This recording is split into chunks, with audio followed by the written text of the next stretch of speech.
Assalamualaikum dear viewers and well wishers, welcome back to my YouTube channel Easiest English by Shahin sir. প্রিয় সপ্তম শ্রেণী শিক্ষার্থী বন্ধুরা, আজকে আমি তোমাদের সঙ্গে আলোচনা করছি 7.2 এবং 7.3 একই সঙ্গে। ওকে, এই 7.2 এবং 7.3 আমি একই সঙ্গে আলোচনা করার কারণ রয়েছে। কারণ হচ্ছে 7.2 শিখে 7.3টাকে গিয়ে প্রয়োগ করতে হবে। ওকে প্রিয় শিক্ষার্থী, আজকে যদি আমরা এই 7.2টি ভালো করে বুঝে নেই তাহলে আমাদের এই অধ্যায়ের মূল কাজ যেটি ইউজিং ভার্বস ইজিলি, এটা আমরা সহজেই বুঝতে পারবো। প্রিয় শিক্ষার্থী, চলো কথা না বাড়িয়ে চলে যাই মূল পর্বে। তবে মূল পর্বে যাওয়ার আগে তোমরা যারা এখন পর্যন্ত আমার চ্যানেলকে সাবস্ক্রাইব করোনি, ঝটপট সাবস্ক্রাইব করে ফেলো। সেই সঙ্গে কমেন্ট সেকশনে লিখো তোমরা কে কোন স্কুল থেকে আমাকে দেখছো। প্রিয় শিক্ষার্থী, প্রথমে আমাদের 7.2টি বুঝতে হবে। Okay, read the note given below, বলা হচ্ছে নিচে যে নোটটি দেওয়া রয়েছে সেটি পড়ো and discuss in groups or pairs. Okay, শিক্ষক মহোদয় তোমাদেরকে বুঝতে অনেকটা হেল্প করবে। করার পরে তোমরা নিজেরাই গ্রুপে আবার আলোচনা করে নিজেদের মতামত ক্লিয়ার করে নিবে। নেওয়ার পরে মূল কাজগুলো করবো আমরা 7.3 তে। তবে আগে এই নোটটি আমরা বুঝবো। Let's know principal and auxiliary verbs. তাহলে আমরা বুঝতে পারলাম ভার্ব দুই প্রকার, একটা হলো প্রিন্সিপাল আর একটা হলো অক্সিলারি। এই দুই প্রকার ভার্ব নিয়ে এখন আমরা বুঝবো। ওকে, দেখো নাম্বার এ বলছে principal verbs are words that generally express an action. বলছে প্রিন্সিপাল ভার্ব হচ্ছে এক ধরনের শব্দ যেগুলো সাধারণত কি করে বলতে কি প্রকাশ করে কাজ, অ্যাকশন অর স্টেট সামথিং, কোনো কিছুর অবস্থান। তার মানে যেটা দিয়ে কাজ বুঝাবে আর যেটা দিয়ে কোনো কিছুর অবস্থান বুঝাবে সেটাকে আমরা প্রিন্সিপাল ভার্বস বলবো। ক্লিয়ার? এবার দেখো প্রিন্সিপাল ভার্বের কিন্তু দুইটি পার্ট রয়েছে, একটা হলো কি অ্যাকশন আর একটা হলো স্টেট। এই দুইটাকে একটু ভালো করে বুঝে নিতে হবে। দেখো এখানে বুঝিয়ে দিয়েছি এক্সাম্পল দিয়ে। To express an action, action বোঝানোর জন্য আমরা কি করব? মাই ফ্রেন্ড হেল্পস মি, আমার বন্ধু আমাকে সাহায্য করেছে। এখানে কিন্তু হেল্পস এর নিচে আন্ডারলাইন করে দেওয়া আছে, হেল্পসটা হলো ভার্ব। ওকে, এই হেল্পস মানে কি সাহায্য করে, এটা নিজেই একটা কাজ এবং এই সাহায্যটা কে করছে? সাবজেক্ট করছে, অর্থাৎ মাই ফ্রেন্ড করছে। অর্থাৎ যে কাজটা ওই বাক্যের সাবজেক্ট করবে সেটাকে আমরা সরাসরি অ্যাকশন বলবো। ক্লিয়ার? কি বলবো? অ্যাকশন। অর্থাৎ আমি আরো সহজ করি বলি, যে কাজটি ওই বাক্যের সাবজেক্টের দ্বারা হবে সেটাকে আমরা কি বলবো? অ্যাকশন বলবো। Here help is a verb. দেখো এখানে বোঝানো হচ্ছে হেল্প হচ্ছে verb because it refers to the action of my friend. কারণ এটা প্রকাশ করছে কার? অ্যাকশন। কার? আমার বন্ধুর, মাই ফ্রেন্ড। ওকে, এবার দেখো টু স্টেট সামথিং। তাহলে সামথিং স্টেট মানে কোনো কিছুর অবস্থান কিভাবে আমরা বুঝবো? দেখো মাই ফ্রেন্ডস আর হেল্পফুল, বলা হচ্ছে আমার বন্ধুরা কি হেল্পফুল। এখানে আমার বন্ধুরা হেল্পফুল। দেখো মাই ফ্রেন্ডস, আমার বন্ধুরা কি করছে? কোনো কাজ করা বোঝাচ্ছে না, কিন্তু এখানে আমার বন্ধুদের অবস্থান বোঝাচ্ছে। আমার বন্ধুরা কেমন? হেল্পফুল, তাই বোঝানো হচ্ছে, তাই না? So here are is a verb because it refers to the state of my friends. দেখো এখানে আমার বন্ধুদের অবস্থান বোঝাচ্ছে, তাহলে স্টেট মানে কি? অবস্থান। ওকে, তাই এখানে আমার বন্ধুরা কেমন সেই অবস্থানটা বোঝানো হচ্ছে। ক্লিয়ার? তাহলে যেটা দিয়ে সরাসরি কাজ বুঝাবে সেটা হবে কি? অ্যাকশন। আর যদি কাজ নয় অবস্থান বুঝাবে সেটা হবে কি? স্টেট। ক্লিয়ার? এইটার উপরে কিন্তু আমাদের পরবর্তী কাজগুলো করতে হবে। এইবার দেখবো আমরা অক্সিলারি ভার্ব। এই অক্সিলারি ভার্বটা কি, কাকে বলে, এটা একটু ভালো করে বুঝতে হবে আগে। দেখো an auxiliary verb is used in a sentence to express the tense। বলা হচ্ছে একটা অক্সিলারি ভার্ব ব্যবহার করা হয় একটা বাক্যে টেন্স প্রকাশ করার জন্য। কি প্রকাশ করার জন্য? বলতে কি? টেন্স প্রকাশ করার জন্য। অর মুড প্রকাশ করার জন্য। অর ভয়েস প্রকাশ করার জন্য। এই মুড, ভয়েস তোমাদের এগুলা অষ্টম শ্রেণীতে রয়েছে, এগুলো তোমরা ওয়ান বাই ওয়ান জানতে পারবে। Okay, it gives more meaning to the principal verb, এবং এটা প্রিন্সিপাল ভার্বের অর্থকে আরো অর্থপূর্ণ করে তোলে। হ্যাঁ, it can't stand alone in a sentence. দেখো ভালো করে এই জায়গাটা বুঝতে হবে। হ্যাঁ, it can't stand alone in a sentence, বলা হচ্ছে এটা একটা বাক্যে একাই বসতে পারে না। তার মানে একটি অক্সিলারি ভার্ব কখনো একটা সেন্টেন্সে একলা চলতে পারে না। তাহলে আমরা যে উদাহরণগুলো দেখি, অনেক সময় উদাহরণ দেখি আই অ্যাম এ স্টুডেন্ট, ওখানে অ্যাম কিন্তু একলা ভার্ব, কিন্তু অ্যামটা যে আমাদের অক্সিলারি ভার্ব সেটাও আমাদের জানতে হবে, তাই না? এই যে অ্যাম কিন্তু আমার অক্সিলারি ভার্ব। দেখো তাহলে আই অ্যাম এ স্টুডেন্ট যদি কোথাও বলা হয় তাহলে সেখানে ঘটনাটা কি ঘটলো? তাহলে এইখানে যেহেতু বললো যে অক্সিলারি ভার্ব একা বসতে পারে না, তাহলে আই অ্যাম এ স্টুডেন্ট, ওইখানে তো অক্সিলারি ভার্ব একলা বসলো। তাহলে এইখানকার ব্যাপারটা কি? চলো এটা তোমাদেরকে বুঝিয়ে দিই। দেখো আমি লিখছি আই অ্যাম এ স্টুডেন্ট। ওকে, এই যে বাক্যটা আমি লিখলাম, এই বাক্যটাতে দেখো শুধুমাত্র অ্যাম আছে। কি আছে বলো দেখি? অ্যাম।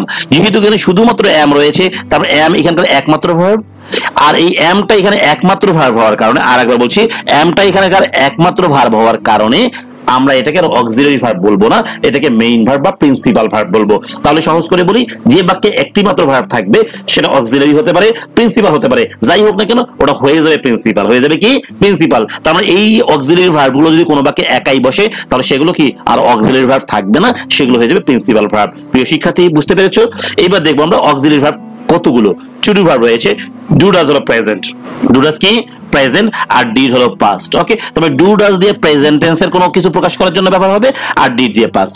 এবার দেখো এম ইজ আর হবে কি প্রেজেন্ট, ওয়াজ আর হবে কি পাস্ট, বিইং দিয়ে আমরা কন্টিনিউয়াস ফর্ম বুঝাই, আর বিন দিয়ে পিপি মানে পারফেক্ট ফর্ম বুঝাবো। ওকে, টু হ্যাভ গুলো কি আছে দেখো, have has had, have has হলো কি প্রেজেন্ট, হ্যাড হলো পাস্ট, আর হ্যাভিং হলো কি অবশ্যই হলো কন্টিনিউয়াস। প্রিয় শিক্ষার্থী, আশা করছি তোমরা এগুলো বুঝতে পেরেছো, এগুলো মুখস্থ রাখবা। টু ডু ভার্ব 3টা, টু বি ভার্ব 3 2 5 2 7টা, তাই না? টু হ্যাভ ভার্ব এখানে হচ্ছে 4টা, এগুলো সুন্দর করে মুখস্থ রাখবে। এগুলো মুখস্থ রাখার ফলে আমরা কি করতে পারবো, পরের অংশটা বুঝতে পারবো। এবার দেখো 7.3 বুঝবো আমরা। Look at the picture again, উপরে যে পিকচারটা রয়েছে পিকচারটা আবারও দেখতে বলছে। আমরা পিকচারটা অ্যানসার করেছিলাম 7.1 এ, তাই না? And make sentences using the following clues, এবং নিচে যে ক্লুজ গুলো দেওয়া রয়েছে এই ক্লুজ গুলো দিয়ে তোমাকে কি করতে হবে, সেন্টেন্স তৈরি করতে হবে। Clear? Then right whether the verbs express an action or a state, এবং এই ঘরে গিয়ে তোমাকে লিখতে হবে এটা দিয়ে অ্যাকশনস বোঝাচ্ছে না স্টেটস বোঝাচ্ছে। ক্লিয়ার? আচ্ছা, তার মধ্যে তোমাদের জন্য একটা করে দেওয়া রয়েছে, সেটাই বলতেছে এখানে। দেখো the man in the cloth store buy, এইখানে দেখো কমা দিয়ে বাই লিখছে, তার মানে এইটা হলো ভার্ব, কমার পরের অংশটা এখানে কি ভার্ব। তাহলে আমরা দেখি the man in the cloth store, buy মানে কি কেনা, কি করছে কিনছে। তাহলে আমরা বলতে পারি দ্য ম্যান ইজ বাইং, এটা হলো প্রেজেন্ট কন্টিনিউয়াস। ওই যে আমি কিন্তু অক্সিলিয়ারি ভার্বকে কিন্তু বুঝাইছিলাম, এখানে আইএনজি যখন থাকবে সেটাকে আমরা কন্টিনিউয়াস বলবো, তাই না? তার মানে মনে রাখবা যদি ভার্বের সঙ্গে কি থাকে আইএনজি, সেটা হবে কি কন্টিনিউয়াস, আর এই ইজ হলো প্রেজেন্ট, তাই দুইটা মিলে হবে প্রেজেন্ট কন্টিনিউয়াস। কি রে, প্রেজেন্ট কন্টিনিউয়াস। এবং এটা প্রেজেন্ট কন্টিনিউয়াস দিয়ে কি বোঝানো হচ্ছে, দ্য ম্যান ইজ বাইং, মানুষটি কাপড় কিনছে, ড্রেস, একটা ড্রেস কিনছে, তাহলে কেনাটা কিন্তু এখানে একটা কাজ। ক্লিয়ার? তাহলে কেনাটা যেহেতু এখানে কাজ, তাহলে এটা হবে অ্যাকশন। কি হবে?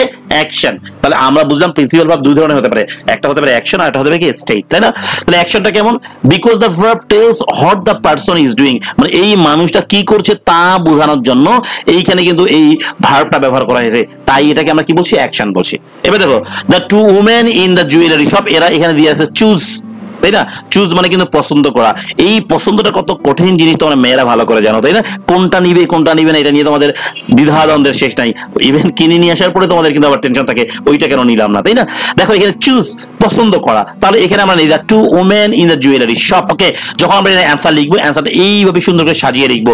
দেখো the two women, the two women মানে কয়টা মহিলা, দুটা মহিলা। তাহলে এখানে অ্যামিজারের মধ্যে কিন্তু আমরা আর নিব, কারণ বহু বচন, এটাও বহু বচন, ভার্ব নিতে বহু বচন। আর চুজিং দেখো আইএনজি নিয়েছি, তার মানে এখানে মহিলাটাকে পছন্দের কাজটা করছে, তাই এটাকে অ্যাকশন বলা হবে।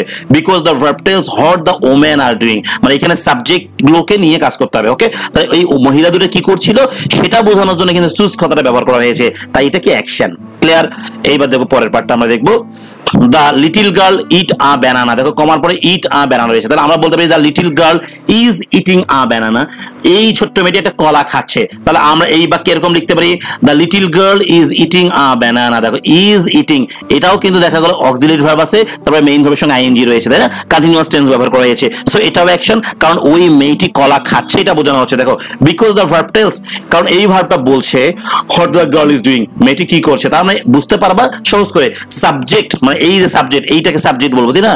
এই সাবজেক্ট যদি ওই কাজটা নিজে করে তাহলে সেটা হবে কি অ্যাকশন, আর সাবজেক্ট যদি কাজটা নিজে না করে বা সাবজেক্টের অবস্থান বুঝে তাহলে হবে স্টেট, তাহলে সেটা কি হবে স্টেট। আমি আরো সহজ করে বলছি, যে বাক্যের সাবজেক্ট ওই কাজটি করবে, ভার্বটি কাজটি করবে, সেটা হবে কি অ্যাকশন। ওকে, তবে মেয়েটি কলা খাচ্ছে, তোমাদের যাদের দাঁতে ব্যথা, মুখে ব্যথা, হ্যাঁ, তারা কিন্তু যে কোনো খাবার খেতে গেলে ব্যথা পাও, তখন বুঝো কাজটা কতটা কঠিন কাজ, তাই না?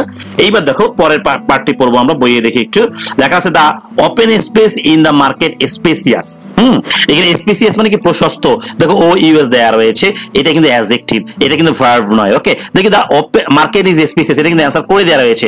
মার্কেট ইজ কি স্পেসিয়াস, এখানে বলা হচ্ছে বাজারটি প্রশস্ত বা বড়।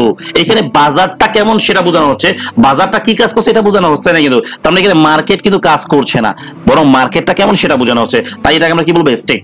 Because the verb indicates how the market is, কারণ এই কি ভার্বটা কি প্রকাশ করছে যে মার্কেটটা কেমন তা, তাই না? মার্কেটটা কেমন ছিল, স্পেসিয়াস, প্রশস্ত।